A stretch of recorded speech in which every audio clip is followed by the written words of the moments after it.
now being threatened on a near hourly basis with being thrown from power and jailed for the rest of their lives for crimes no one is even sure what they are, it was left to one of the oldest publications in America, called The Atlantic, to warn these leftist socialist coup plotters the catastrophic dangers they are headed for, and was thoroughly outlined in their just published article titled What the President Could Do If He Declares a State of Emergency, wherein they warned, from seizing control of the internet to declaring martial law, President Donald Trump may legally do all kinds of extraordinary things, unquote.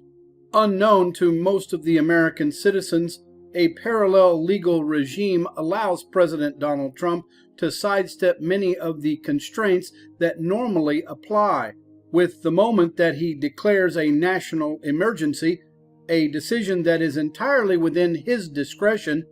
he has more than 100 special provisions becoming available to him. Specifically, the emergency powers contained in 136 statutory provisions that gives President Donald Trump more power than any other leader in the New World. Further available to President Donald Trump are the Presidential Emergency Action Documents, or PEDs, a secretive collection of documents and orders little is known about, but in 1987 the Miami Herald reported that Lieutenant Colonel Oliver North had worked with the Federal Emergency Management Agency to create his secret contingency plan authorizing suspension of the Constitution, turning control of the United States over to FEMA, appointment of military commanders to run state and local governments, and declaration of martial law during a national crisis. A 2007 Department of Homeland Security document lists martial law and curfew declarations as critical tasks that local, state, and federal governments should be able to perform in emergencies, followed in 2008 by U.S. government sources telling a reporter for the Radar magazine that a version of PEDs, or the Presidential Emergency Action Documents, still existed under the code name Main Corps, allowing for the apprehension and detention of American citizens tagged as security threats, and since 2012, the Department of Justice has been requesting and receiving funds from Congress to update several dozen PEDs first developed in 1989, but whose funding requests contain no indication of what these PEDs encompass or what standards the department intends to apply in reviewing them. Once notifying the American people that he has declared a national emergency and imposed martial law, President Donald Trump is then able to seize control of U.S. internet traffic. I said that correctly, U.S. internet traffic,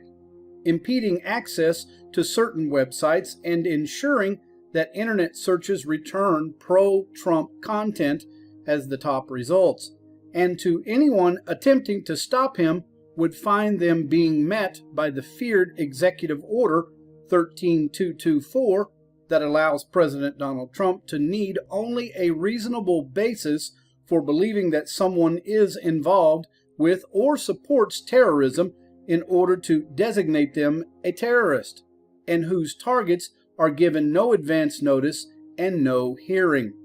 Further available to use by President Donald Trump, the Insurrection Act of 1807, that as amended over the years allows President Donald Trump to deploy troops upon the request of a state's governor or legislature to help put down an insurrection within that state, and it allows President Trump to deploy troops unilaterally either because he determines that rebellious activity has made it impracticable to enforce federal law through regular means, or because he deems it necessary to suppress insurrection, domestic violence, unlawful combination, or conspiracy that hinders the rights of a class of people or impedes the course of justice. With President Donald Trump ruling over a nation today that already has 30 declarations of national emergency in effect, this report points out his ability to deploy American military forces under the authority of the Insurrection Act of 1807, was just stunningly displayed earlier this week when he ordered U.S. warplanes to flood the skies of the United States. That came at the same time the International Monetary Fund warned that the world is unprepared for the gathering storm clouds of the looming catastrophic global financial crisis that's about to strike. President Trump is preparing to meet this global financial crisis with the most feared weapon at his disposal, called the International Emergency Economic Powers Act, or the IEEPA, which is a law passed in 1977 that allows him to declare a national emergency, quote, to deal with any unusual and extraordinary threat, unquote,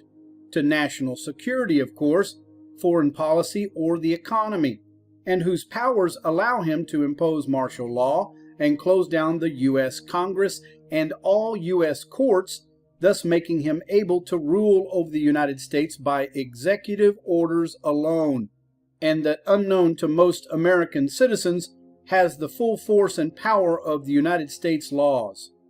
In knowing that President Donald Trump is preparing to do what this report says he is, a bipartisan group of nearly 40 former U.S. senators has just warned current and future members of the United States Senate that the United States is, quote, entering a dangerous period, unquote, and urged them to defend America's democracy by, quote, serving national interests rather than political ideologies, unquote,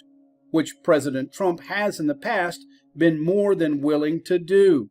but whose new threat to begin using U.S. military forces to build a southern border wall in his first step towards imposing martial law clearly shows his patience is at an end,